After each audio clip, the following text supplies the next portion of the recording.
Welcome to Energy First with Sarah and Jen. I am Sarah Phillips, and this is Jennifer McIntyre. Thanks for joining us. So with Energy First, we have three focuses. So we focus on education within our industry. So whether that be about jobs or training in our industry, or about what we do and why we do it. So everything in this modern world is completely, due to oil and gas. So that's our first focus. Our second focus is legislation, whether that has already passed or any upcoming legislation. And our third focus is the people of our industry. So that's the most important thing. So Jennifer and I have collectively about 25 years experience in oil and gas. And we just kind of developed this deep, profound love for our industry. And that's the whole reason why we did this. From the people in the field, the grit, the tenacity, the culture, to the people in the office, the ingenuity of the engineers and the people in the C-suite. It's really a miraculous industry, being able to extract this oil and gas from miles down into the ground. And we truly love you guys. Yeah, and and the families too. The families that are supporting all of those people, because it's a huge ask, right? It is they give huge up a ask. lot. They do. It's a lot of time for both the workers and the families Absolutely. of the workers. And talking about people, John McEvers, do you see what we have on our heads? We were gifted in tarot hats today from Ken. Thank you, Ken. Thanks, Ken. Shout out Other to Ken. We have another Ken today. Yeah, Surrounded by two Kens. Yeah. And also we'd like to do a shout out to our sponsors. So Deepwell Services. So thank you so much, Mark and John. We love you guys. Macuso Services. So they do equipment rentals. So they do hydration units and sand chiefs, light plants, a bunch of different stuff. And Women's Energy Network. We love you guys too. We're invited to be the MCs. We've talked about that for a couple episodes now. And my individual can't make it because he's working. So I'm bringing my daughter. That should I might be actually super bring cool. two young girls. She's 15, 16. Oh, wow. So I'm really excited to.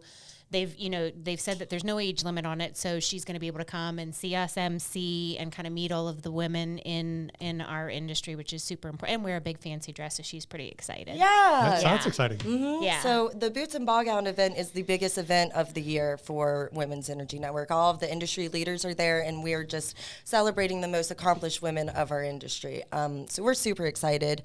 We are also always looking for sponsors. Right now, I feel like we're kind of in a budding phase with this podcast. We've gotten a lot of traction and a lot of numbers. Our production manager here at Mink, she's been amazing, and she's kind of shared. Amy, woo, woo. Yeah, Amy Taylor.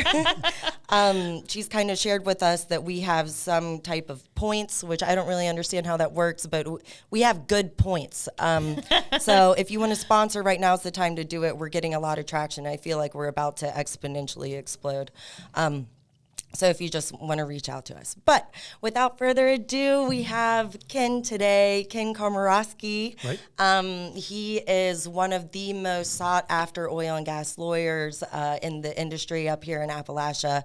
He's worked for over 30 operators. He's just got a really impressive resume. So Ken, do you want to tell us a little bit about yourself, your career, your beginnings? Yeah, sure. It's I'm glad to hear the excitement in both your voices about what you've got working in your careers and this endeavor. So it made me excited just to hear that as well. And that's for me. Well, we talked a bit about how it all began, but one of the best days I had was when somebody called me up and said that they found the Marcellus Shale. They found this large. I think that was one of the best days for all of us, to be honest. It was. Yeah. Yeah. It was a couple of unusual days before it was best days. As it was Great Lakes Energy and then Range Resources developing the first well. And we were getting a lot of calls from fire departments and ambulance crews and such who saw a flame on the hillside. And were concerned. So They saw a what? Flame. Yeah, flame. Yeah, because back then, and we'll talk about this because my real focus is environmental, but they used to flare the gas. I mean, when they first drilled. Okay. Yeah. So I hesitate only because some of what I talk about, it's like, really? Why? I mean, why would they flare the gas? But there's so much is why. Yeah, absolutely. So it's exciting. It's incredibly exciting for the people. And I've given a lot of speeches on the topic. And I remember one was to a group of formally dressed people at an art show, and just talking about our industry at an art show. Yeah. How does that even come about? Thank you. See, oh man, this is a great setup. I need to work with you all the time. It's and it was unexpected that the opportunity presented itself. And I was right on the heels of somebody who was explaining changes to fourth grade reading education. It's like, woo. I mean, they were already pretty dozed out and liquored up, but nonetheless. That's the best audience to have. It actually, as it turned out, it was. They had a lot of pent up excitement and enthusiasm that they then demonstrated. And I know for a fact several of them went back and talked to their spouses, their bosses. That's the result that you want when you have those conversations, right? And thank you. That's exactly it. Just to generate that, to bring forth that excitement, that enthusiasm. Yeah. That's really what's been missing throughout the entire process. It ebbs and flows, just like the gas flow does. But just getting that excitement going. And getting people to start asking questions. I think that's also super important, just to plant that seed of positivity or doubt enough to make them go and kind of research things a little bit more themselves, right? Perfect. Yeah, yes. Yeah. You obviously know your business and people would ask questions that they felt were dumb questions, but the fact that they were actually asking them in public. It's not a dumb question. It's not, no. It So I complimented them. They're asking, what's the impact on the water? And I got to ask you, are there sharks in the rivers? And to a lot of people, that's a fair question, and what's more concerning is that you have that question and then you don't raise it. Or you just assume things about the water without asking. Is that what you're saying? Yeah. So people are being open-minded and not just, believing, all this hodgepodge. That's exactly right. Mm-hmm. Yeah. So we talked about it. It's still, look, I'm just a regular guy from South Hills of Pittsburgh and no unimpressive family, but. So where did you go to school? Oh, you have to go. No, I'm sorry. Yeah, so I St. Sylvester Grade School, Brentwood High School, and Penn State for my engineering and environmental engineering. Environmental engineering, yeah, yeah. Back when I was the first class of environmental engineers. Really? That's exciting, though. Yeah. You made history. Yeah, you can make history if you're old enough. It's. Oh, is that how it works? Yeah, I'm pretty sure. Actually, I'm starting to feel historic on several occasions. Like, it has hit me a few times. Even in this industry, I'm like, we'll talk about, I don't know, something from, it seems like way back when, and it's like 15, 16, 17, 18 years ago. It's like, crap, I was there for that. I remember that in person. Yeah. Yeah.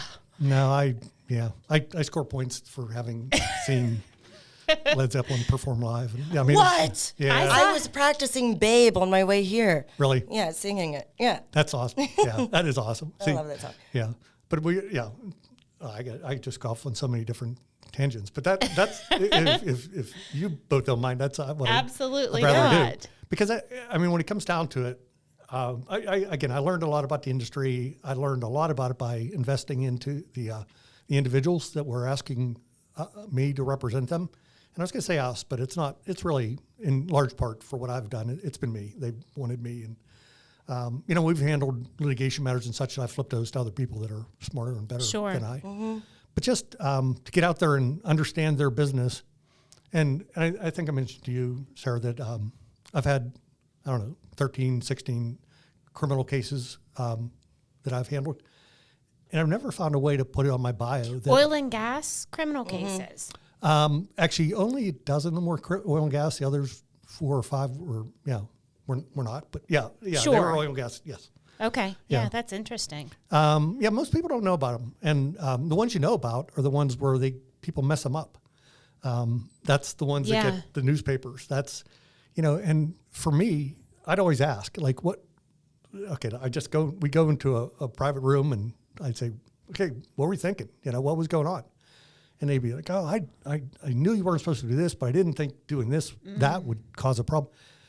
So we just talk through it. And the more we talk through it and we talk about why the manager, the he or root she, cause, didn't do what they did or didn't do, it was logical. It was good leadership. It was excellent leadership, in fact.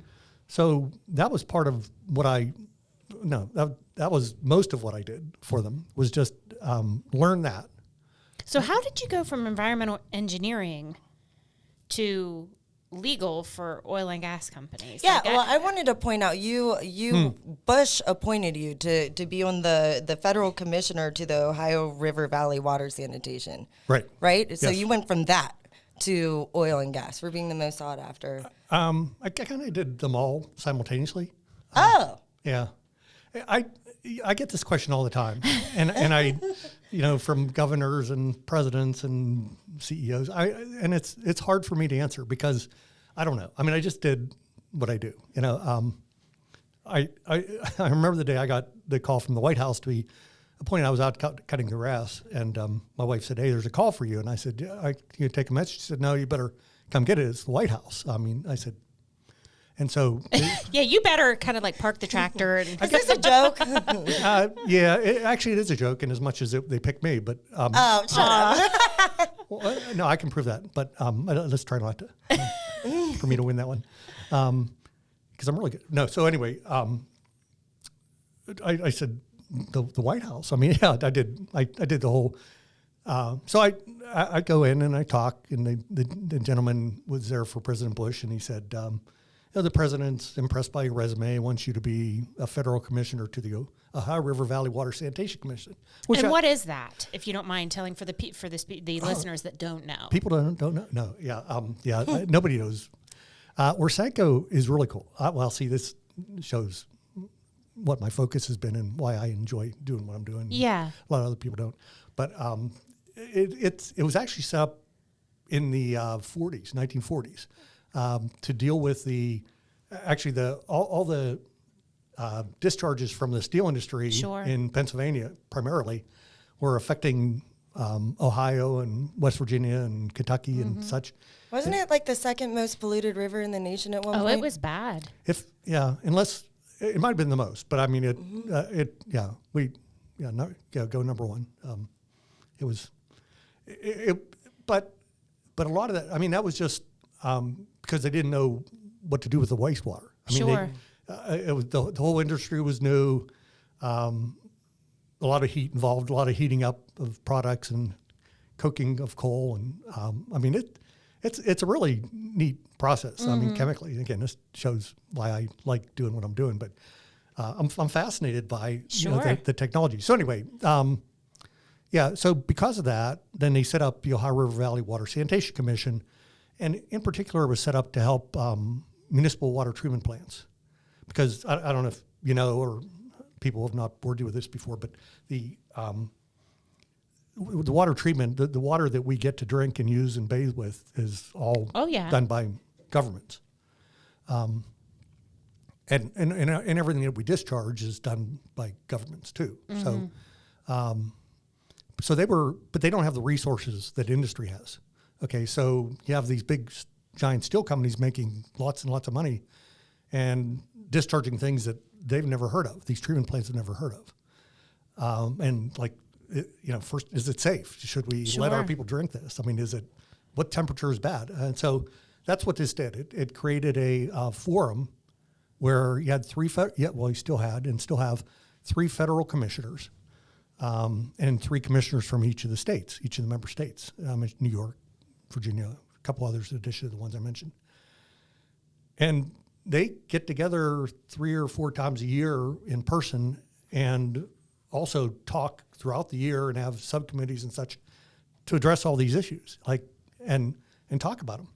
And, part of what I did was I brought industry in. They'd say, well, we're really concerned with hydraulic fracturing. I said, okay, well, let's get, the experts in hydraulic fracturing in here and tell you about it. And they're like, you can do that? And I said, yeah. I mean, who better to go to? I mean, why would you go to anybody else? Yeah, I tried that for an ad. It just didn't, who better to go? Still, why would you go to anybody else besides the experts? It's crazy. Yeah. Well, I mean, which is what I've always said. And so I totally understand that segue between the municipal wastewater and our industry, because earlier in my career, I was considered like the water girl. Oh. And I was the person that everybody called when they either had water that they didn't know what to do with, find a home for, or they needed to find a source of water. Okay. And that's kind of was my start in the industry. So I had 300 private water sources signed up under my name so that we could find water pretty much anywhere.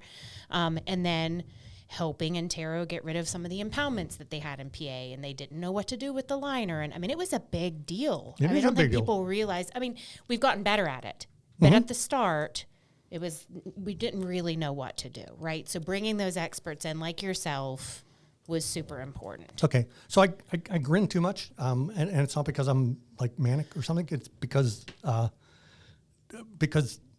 some of the things we hold against ourselves aren't true. Okay, so let me see if I can back that up. So we did know plenty when the Marcellus hit. And by the way, too, I ended up getting hired for the Marcellus work because back in the, I don't know, late 80s, early 90s, I heard of oil and gas companies drilling, and they couldn't afford lawyers, so I worked for them for free. I just thought that was smart. Yeah, let's go with smart. Because I get the end result was smart. I'm sure. Yeah. On paper, it looks really smart. Yeah. So thank you. You're both again really helping my career. I appreciate it. But no, it was. I loved the people doing the work. I loved what they were trying to do. The fact that they were struggling with it was a concern to me. Sure. Bothered me. They had a guy that they would fly up on a private jet from Charleston, West Virginia, who's one of my best friends, by the way, now. But to have him represent them, but he just didn't really know. The folks didn't know the facts and such. And so But you did. I did. Right? Yeah. Well, so is this about the same time? So you kind of helped, you were kind of one of the founders for the Marcellus Shale Coalition, right? Well, I started it. You were the founder. Yeah. So you're the Marcellus Shale Coalition godfather. Yes. Yes. Why did you start it? Big Marlon Brando fan. No, sorry, that's a... I get it. Oh, you get it? Oh, Okay. I do. All right. Okay. You don't? The freshman. Anyway, yeah. Okay. Sorry. Yeah. I get 10 cents every time I mention that movie. So, why did I do it? Just... I guess because I could, because it was frustrating to me to see how excellent everything was that people were doing, and not having that message being understood. Mm-hmm.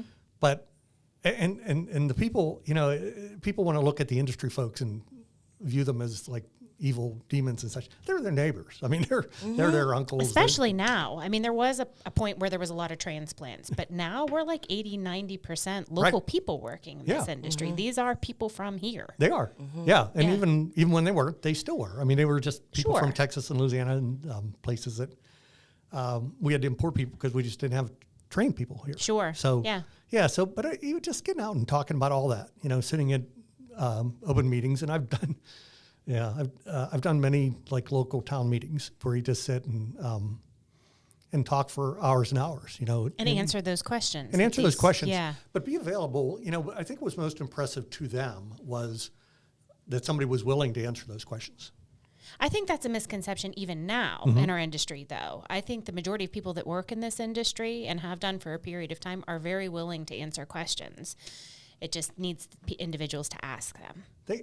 They are. But yet, a lot of them don't know the real facts. The good facts. Mm-hmm. Absolutely. And people in our industry are willing to share it, but like there aren't a lot of lawyers who are willing to take on the task that you have because it's uncomfortable because we have had such a villainous reputation, but you have been completely unafraid because you are backed with the knowledge to be able to be transparent and tell these people the truth, right? Yeah. So you've said that this is kind of a ticket to success for a lawyer, but you're saying that a lot of people don't want to go, are afraid to do that.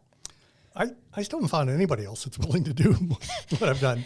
I mean, if they're out there, kudos to them, and I'm sure they're having a good life. But I mean, look, I went to law school, as I said, but I don't like lawyers.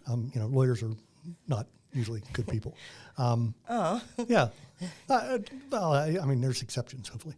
But, they have their own egos at stake and their own interests and agendas. And they want it to be, it's going to sound too critical, but I'm just going to go let it all spill out. They want it to be all about the law. Like we're entitled to do this. The Constitution says this, doesn't say you can't. I mean, it's something that we've always done. It's made this country great. All good stuff. Okay. How about this? It doesn't pollute the water. Okay. It doesn't pollute the water. It doesn't. There's never once has there been a water contamination case from hydraulic fracturing ever. Mm-hmm. Well, they've been brought to court, but they always lose, right? I mean, it happens a lot. Range Resources just had one, right? Not that long ago, a very expensive one. But it's not true, right? Well, that's just it. It's not true. And the fact that it goes to trial, again, that's what I did was kept things from going to trial. Really? That's amazing. Yeah. But he had some really interesting tactics for doing it. So you would bring people out to the locations, right? What would you do? You mean the individuals that were potentially bringing the case to court, you'd bring them out to the locations? I would. But so I'm sorry, sir, because Jen hasn't heard all these stories. Oh, sorry. No, you're doing great because this is really the better way to tell the story is like what actually happens. Yeah. What actually happens. So, I don't know if you're referring to the golf ball. Sure am. Yeah, okay. Yeah. So one of the things I did was just there was a lot of concern that hydraulic fracturing was going to wipe out the buildings above. Okay. The new homes, old homes, whatever, which ones were at risk.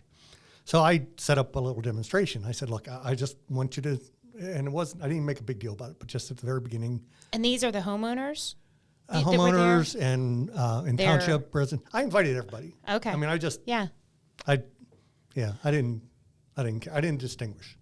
But a lot of times they were supervisors, commissioners. Sure. From the local organization. Sometimes they were, and homeowners say, can we, like, yeah, sure, because there's nothing here we're going to do. Nothing to hide, right? No. So I said, look, and I'm going to tell you when we've done each frac. We're going to do like 3 stages while you're here. And so we're going. And finally somebody bit and said, so when's the first one? I said, well, we've already done 3. And they said, but I thought you were going to tell us. I said, yeah, I know. But so what did you feel? What did you see? What's with the golf balls? Nothing. I mean, because you can't. I mean, it's 5,000, 6,000, 7,000 feet down. Yeah. And you want that energy to go into the formation and go back in and, elicit what's trapped there. That's what's the exciting part is, there's so many things exciting, but for me, I'm easily entertained. So, they drilled through the Marcellus for years and years and years, and they'd get a little puff of gas and then move on. It's like, it just wouldn't, and they'd even try a little bit of a frac, but they never produced it. And then, they learned I think it was the Barnett down around Dallas-Fort Worth that if you put a lot of pressure on that formation, it'll actually crack open and then introduce sand to it. So the sand then holds open the fractures. I mean, that's, and when you explain it that way, people are like, okay, yeah, but what about all the chemicals? I said, what? You don't need any chemicals. Okay. All you need is water and sand. So they're like, well, why? I said, you want us to do one without the chemicals? I said, we can, it'll have adverse effect on the equipment long term. It'll affect you more than it'll affect us. Sure. We'll be good. But that's the problem is so, that the tail wags the dog there, people start talking about, yeah, but isn't there isobenzo trianyl furan? Like, yeah. But then you say, and that's a natural one.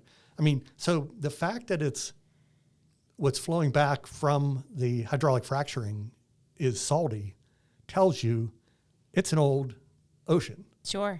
I mean, the brine, yeah. It is. And so I'm trying to think, I just saw a movie the other day and we're talking about how many times the oceans came and receded here, and it was like 16 times. Yeah. So, people talk about climate change, and the climate's changing. It is. And it has for thousands and thousands of years. and it will. And we're contributing to it, but nobody knows how much or if any significant way. So now I'm wondering, though, before we move on, if part of the fear of hydraulic fracturing, this actually just occurred to me, is because what we've been used to in this area is the effects of mining. Right. So our households here are very used to, literally having a coal mine approach them and say, hey, we can either buy your house or you can take this payout so that you can fix whatever happens after we're done with the long wall under you. So, you're taking this mentality. That's what people here were used to. And it did truly ruin homes. I grew up in a historic home in McDonald, PA. Used to be a school built in the 1800s. And you're not supposed to mine under schools? Yeah, right. So I'm mowing the grass the one time, and literally my ride-on tractor goes down into this huge dip that was definitely not there before. And it was mine subsidence right in the front yard. So there's a little bit of that mentality that we're probably fighting against here in Appalachia. And I never really thought about it that way before, but a totally different process. But you're taking brains that are geared towards what they're used to, right? Yeah, but with that, you can actually see it, right? Absolutely. The mine drainage. The one thing that confused me about people being concerned about the chemicals is it's everything that is fracked, everything that is pumped down, it's 2 miles down, 2 miles out, right?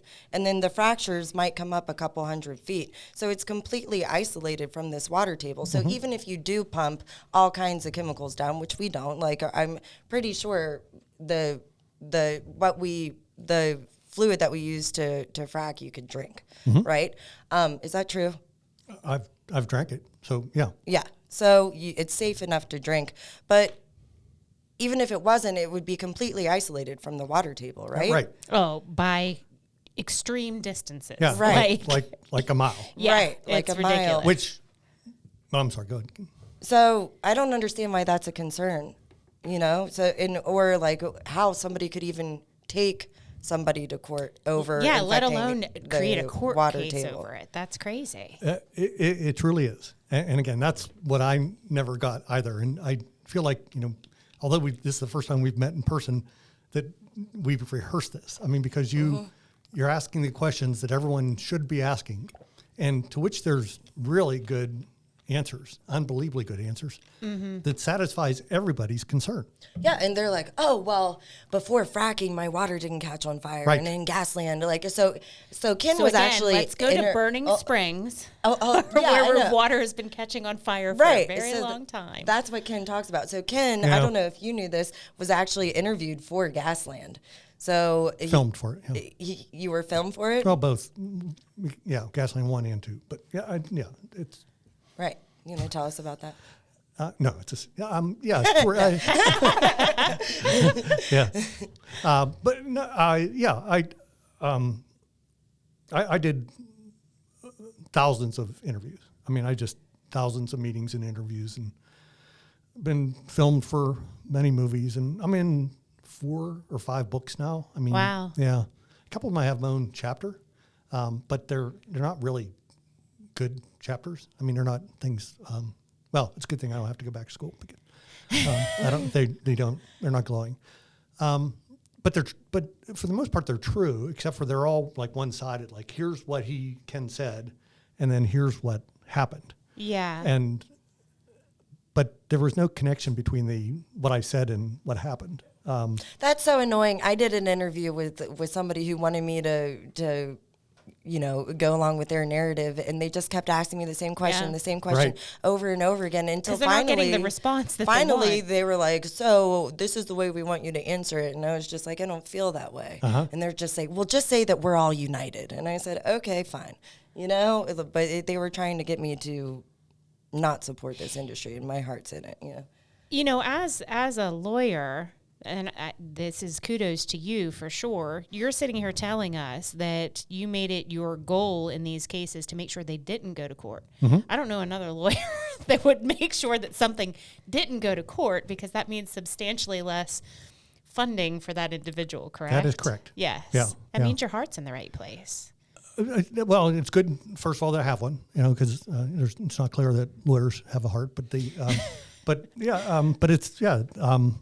if you, it's really simple. I mean, you're supposed to represent your client and do everything you can as if you work for them full time.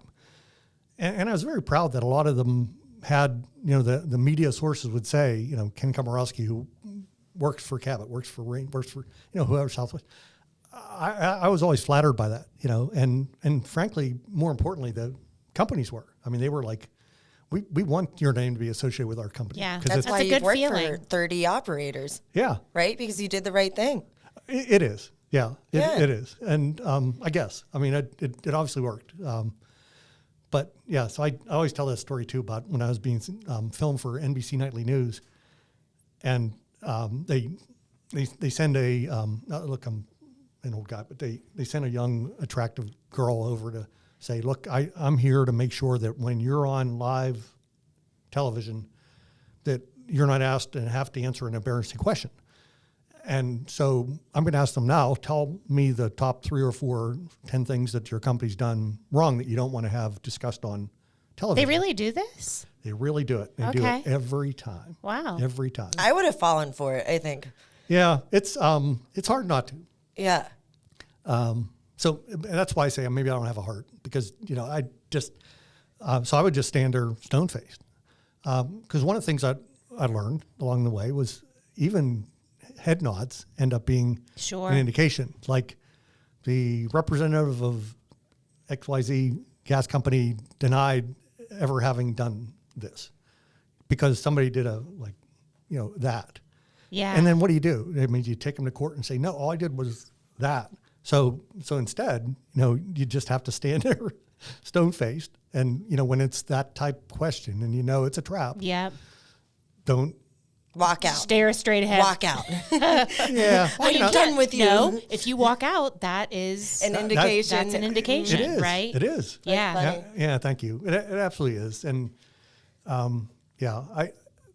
so that's what you have to balance. That's what you have to consider. But how many people think about that? I mean, I would think everybody does, but in practice. Well, I had a little tiny brief flirt with running for local office. Oh, cool. And it definitely taught me a lot. I'm so glad I went through the experience just because it taught me things like what you're saying right now. Mm-hmm. Those unintentional motions or whatever's you really have to think about, before you step into that arena. That's for sure. Yeah. And that's the other part of it too is, so if you go into those, because there are things that didn't always go right or well, you're going to give them a soundbite. They're going to say something. You're going to say 16 things good and 2 things bad. Okay. And guess which end up on television? I mean, they're not going to do. They need their numbers. They need their numbers. Yeah. And that's we have good numbers without taking your bad sound bites, so you're good here. You're in a safe environment. Oh, good. I can really, if I had hair, I'd let it down. With your heart being in the right place, obviously you care about our industry, right? Oh yeah. I mean, what are your favorite things about it? What's made you care as much as you have to literally not turn your back, but turn your back on what is the atypical scenario for a lawyer to want to do what's best for this industry? Why does that matter to you? That's a good question. It just does. I mean, and I wish I had a better answer for you. I mean, certainly, look, we have the largest oil and gas deposit and formation in the world. Yeah. Mm-hmm. Right beneath where we're sitting is the centerpiece of the largest resource in the world. When you add the other related formations, I mean, it's overwhelming how much. So that was part of it, but again, I was representing the gas industry before it was cool to do so. And I just felt like you knew that it was the greatest resource in the world at that time. I did. I saw it coming. I see the future. Right. I'm sure you've made unbelievable friendships during this whole process. I definitely think it's an industry that quite quickly becomes like your family, and that it really matters to you, right? But you've also probably made some enemies, right? So what were some of your most controversial or interesting cases that you've had? Well, I mean, actually, a lot of mine were controversial and confrontational. I mean, that was what, Like all of them. yeah. I mean, that's what people brought me in for. Right. So, it's kind of but you know, the ironic thing, or is I haven't created very many enemies at all. That I don't find that ironic at all. You seem like Really? a very jubilant, happy person that you just want to squeeze. yeah. Well, yeah. I mean, squeeze away, but Sorry. no. But yeah, a big part of my mission is never to lose my composure, never lose my temper, never to get angry with somebody. You know, when they're raising issues, and I was talking to a lady one time in an audience, and she was sitting behind me, and boy, was she throwing darts. I mean, really good darts. And I said, I got to compliment you.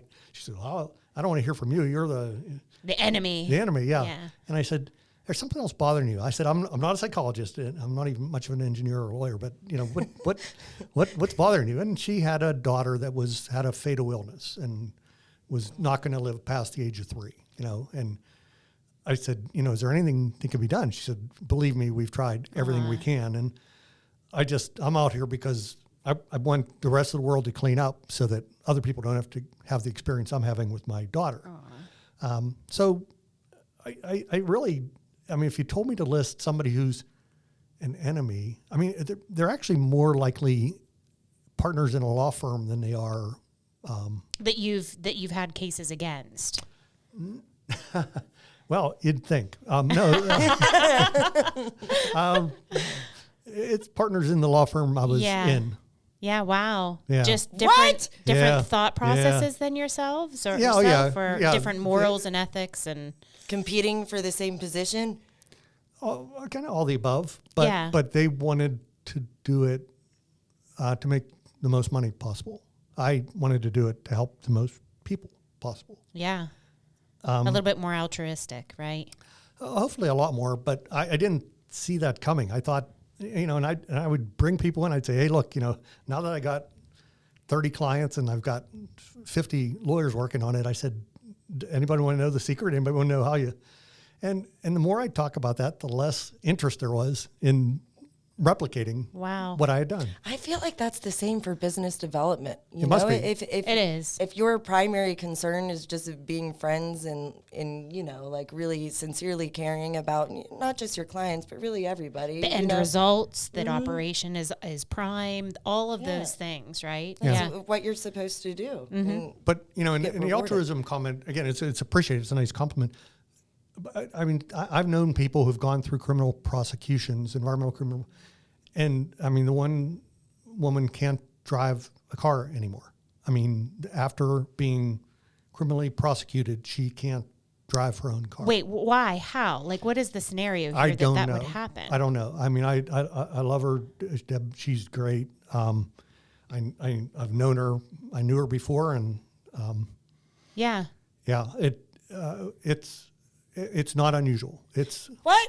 Yeah, I'm She confused. was court too. ordered to not be allowed to drive a car. Oh no! She just psychologically can no longer commandeer a vehicle. Wow. With After power. she went through a case. Yes, because Deb did what you're supposed to do. Managed the environmental control, did the right things, did all the right things, and still was skewered. Another lawyer was handling the matter and got her on the stand and had her say things that she wasn't really 100% comfortable with saying. But, hey, if that'll help the case, that's what I'll do. Sure.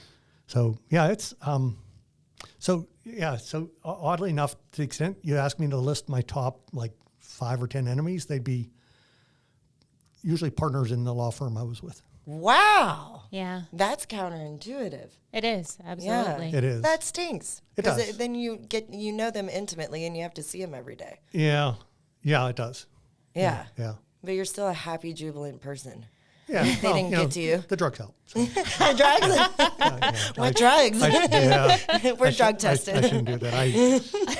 I did that out here one time with a bank, just like, how'd you make all your money? So I love it because I'm usually the one that says these things. Yeah. That literally stops people dead in their tracks, and I don't necessarily mean them. They just look at me like, I'm like, oh, That's why Jen, we're in this industry. Just learn to shut your mouth. We're Don't say transparent. those things. Yeah, very much so. But you've also been threatened before, right? Oh yeah. I mean, sure. I mean, people. Tell us about those threats. Well, I mean, what were some of the worst ones? Yeah, I mentioned to you one that I was given a conference at a high school up in Susquehanna County, and which is usually pretty friendly to our industry. Susquehanna, it has. Yeah, and but there are a lot of people who made a lot of money from leases. Sure. And a lot of people that didn't make any money from leases. Neighbors of those people. And they're not always good neighbors. People aren't always good neighbors. So anyway, I don't know. I don't know how many people were involved in the threats, but it had the state police say, you must wear if you're going to do this, first of all, don't. And what were you doing? What you were speaking? Just speaking, yeah. I was just on a panel with. To a high school? No, it was all the residents. It was at a high school, but it was all the residents of the community. And in regards to something to do with our industry. Yeah. Yeah, oil and gas development. Yeah, just answer all questions. And wow. Did you ask the police, what if they shoot you in the head? No, now I have visions of Ken with like a hard hat helmet on, a full face mask, like Bane from Batman with a bullet. I don't think they actually said it, but they felt like the risk there was less if I lost my head than other. So sorry, lame attempt. But kudos to you for still following through with what you believe in, right? Attending. And having the strength to speak up. I mean, it's part of the reason why Sarah and I have decided to do what we're doing here with this podcast, because we've been really bad at it as an industry. Oh, okay, not you guys, but yeah. No, not us personally, just as an industry. Very good. It's been an issue. I think our stories stayed silent for too long, and we have a lot of catching up to do. So kudos to you for still having the strength to kind of go and do that, even though there's a threat to your personal. And what kills me is that there's not even a reason that there should be a threat, because you're telling the truth, and you are simply stating facts about how safe our industry is. Yet you are scared for your life. Well, no, I was never scared for my life. I mean, but I mean, the potential is there. That's just crazy to me. It's literally crazy. Yeah. Well, I mean, the police said they wouldn't protect me unless I wore body armor. Okay. So then I put it on, and then they left anyway. So it's they did their job. They did what was best for them. Yeah. I've got to see. I've learned a lot about people that I never thought I'd learn.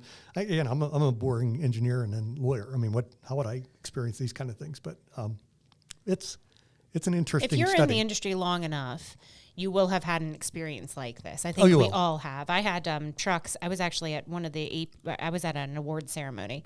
I couldn't reach. I had trucks that were out on the river pipeline, actually cleaning up a spill, and they went radio silent for like 8 hours. I couldn't reach any of the guys. Now, they're not just out of reception at this point. Like something has happened, and there's 6 trucks, that were in convoy.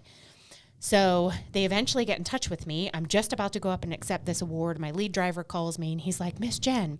So they had 3 black sedans pull these trucks over, like corral them to the side of the road where came out dressed in suits, asked them for their phones, said that they were from the government, and that there was this, and it wasn't, they were environmental protesters. Yeah. And literally held them like hostage at the side of the road for 8 hours. It was crazy. These are just poor truck drivers that just want to earn money for their families. Right. Like, have we lost our ever-loving minds?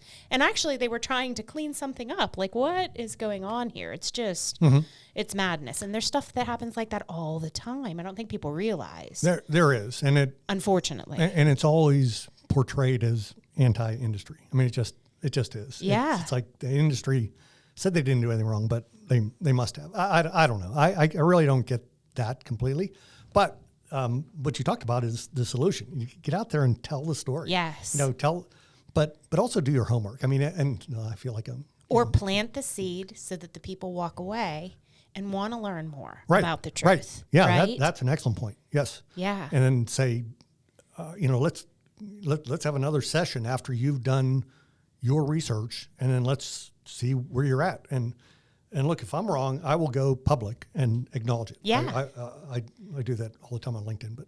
One of the things that you did that really impressed me was that whenever you would take these cases, you would bring out the people who were trying to prosecute you to the actual field Right. with scientists, right? So, Yeah. so you didn't necessarily know the outcomes of what you went in there kind of blind and Well, the said, truth is the the truth. Right. will come out. So you Exactly. would ask these scientists, but you wouldn't only go to these sites where of concern. You would also go to different sites as kind of a control, right? Right. Mm-hmm. So what Jen was talking about earlier, there's methane naturally occurring in the water up here and has been for thousands of years, right? Right. So what were those experiences like whenever you brought them out to site? I mean, they're always great. I mean, it was, and you're right. I mean, and I don't, apparently people don't react the way I do, which, should concern everyone, but it doesn't concern me apparently. So, but yeah, I mean, like I said, when the one whistleblower lawyer called and said, At Cabot? said, we got a guy who's got pictures and effects and 27 different incidents. I said, okay, bring him out. Let's do it. But I said, but do me a favor and call the DEP and the EPA first, so that you're inviting them, not us. I want it to be your invitation. That's smart. And the Yeah. guy, see, I don't know. I don't want to do that argument. I might end up being like not as dumb as I claim to be. So, but yeah, that's right. And then I'd check with the government afterwards. I'd say, hey, look, just want to make sure you heard from so and so. And they'd say, yeah, we did. What's going on? I said, I'm not going to tell you what's going on. I want this. So what type of incidences were these? What can you talk about that? Oh, sure. Yeah. Yeah. I mean, there's so many. I mean, it's really with this guy. What was he trying to prove? His family owned a lot of the land where a lot of the initial development occurred in Susquehanna County. Okay. And he worked on some of the heavy equipment, and he was a dirty dealer guy. I mean, he hadn't made all his money as not what he expected or whatever. Well, he used. Okay, let's just say he wasn't following the same impressive tactics that my clients were. So, Okay. Yes. I don't know if I spun that out enough, but anyway, let's not. Okay. Or we can, but so anyway, he would say, look, I see where this sampling area was marked by a hay bale, and they've moved the hay bale, and so now they're not sampling where they said they were sampling; they're sampling somewhere else. And the DEP said, yeah, you're right, they are, because we told them to stop sampling that hay bale and move over here because it's further downstream, and what they've done upstream, because they had these were always surface spills, always like during the process, and. So your client was doing the right thing, contacting the DEP, garnering their opinion to where they should be sampling, all of that kind of stuff. Yeah. Yeah. But thank you, because I hesitate on that, because I just don't get it. I mean, like, what makes you think that what they were doing? I guess he had enough examples. This gentleman, who we would call Scott, would say, I have enough examples of bad things that at least some of these have. It's to raising be. an eyebrow, right? Yeah. And again, my immediate answer was call the government, set the dates. Let's do it this week, if possible, and let's go see every one of those. And we're going to videotape we're going to film. And that's what you did? Yeah. Yeah. Wow. How did it work out? Wonderful. Yeah. Wonderfully. Yeah. For yourself? Was Scott disappointed? Scott, yes. Scott is, and you can see him in Gasland 1 and Gasland 2. He's, he's. Was it Matt Damon? No, but Matt, I got a shout out from Matt in Promised Land. I mean. Oh, wow. Yeah. Really? What did he say? Ken's the greatest. No, I don't know. There was some reference he made. My wife said, he's talking about you. I love that. Yeah. Well, what a positive result on that case. And I think that there is a lot more of that doesn't become public knowledge. I mean, I know lots of instances where things are wasting people's time, spending operators' money, when Right. that money could be better spent in technology, in environmental processes, and Right. all of these types of things instead of stuff that really doesn't need to be done. Yeah, I mean, if you really looked at it scientifically as what the incidents were, it was like a brine pond linking. I mean, it was just like it wasn't constructed as well as it could have been. And I mean, who hasn't had trouble with a Minimal pond? things. Yeah, Yeah. right. Yeah, and it was salt water, and it was ocean water. I mean, it was naturally, but it didn't get portrayed that way. You know, Yeah. it got portrayed in a different fashion, and people on both sides would get too defensive, and when they didn't know the answer, they would, instead of saying I don't know the answer, they would say an answer. You know, and Yeah.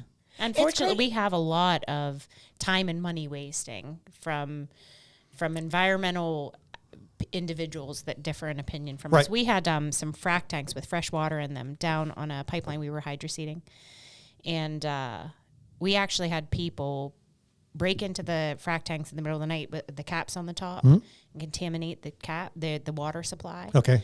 And we used it to spray like 60 miles Okay. of pipeline right away. Uh-huh. And in exchange, that obviously contaminated the soil, Right. which then had to be remediated Right. to the tune of millions of dollars, which is completely counterproductive. And then we had to weld the caps shut so it never happened again. Put Right. security on them 24/7.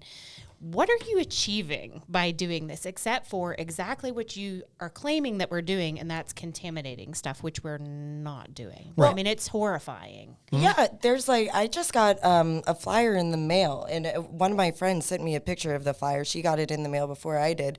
And there is this activist group like talking about anti-drilling and anti-frack. What is today?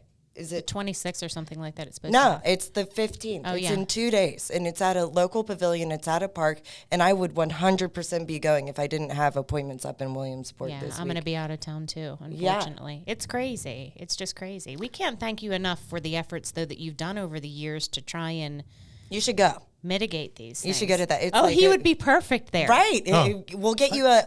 Amy will go. You'll like be the substitute host. Amy's our production manager, and you can get a megaphone and you can just share the truth with everybody. I'm in. I mean, just, You are? I'm going to cancel my meetings.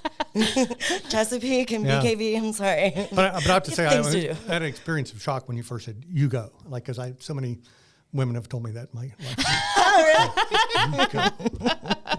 Okay. I was Listen to just me giving it right now. I was just giving it the best effort. So Oh, my Okay, goodness. go.